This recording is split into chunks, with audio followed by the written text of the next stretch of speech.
In this video, you'll learn how to create a Supabase account. Supabase is a popular platform for developers that provides a host of tools and services for building modern applications. If you're ready to dive into using it, follow along as we get your account set up. First, you'll want to navigate to the Supabase website.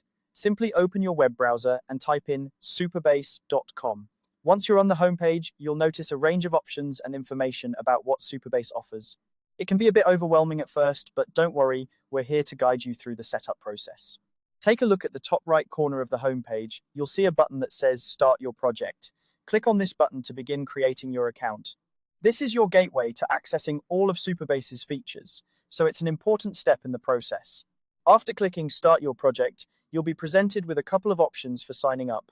If you have a GitHub account, you can opt to continue with GitHub.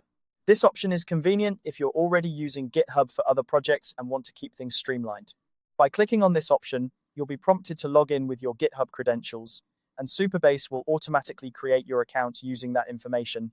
If you prefer not to use GitHub, or if you don't have an account there, you can also sign up using your email address and a password of your choice. Enter your email address in the designated field and choose a strong password that you'll remember. It's always a good practice to use a combination of letters, numbers, and special characters to make your password as secure as possible. Once you've entered your email and password, look for the Sign Up button. Click it to proceed. This will submit your information and create your Supabase account. In a few moments, you should receive a confirmation email from Supabase. Make sure to check both your inbox and spam folder just in case it lands there. Opening that confirmation email, you'll likely find a link to verify your email address. Click on the link to complete the verification process. Once verified, you'll have full access to your new Supabase account. And there you have it, you've successfully created a Supabase account.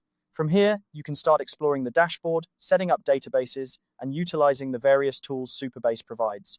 Whether you're building a simple application or diving into more complex projects, your new account is your starting point.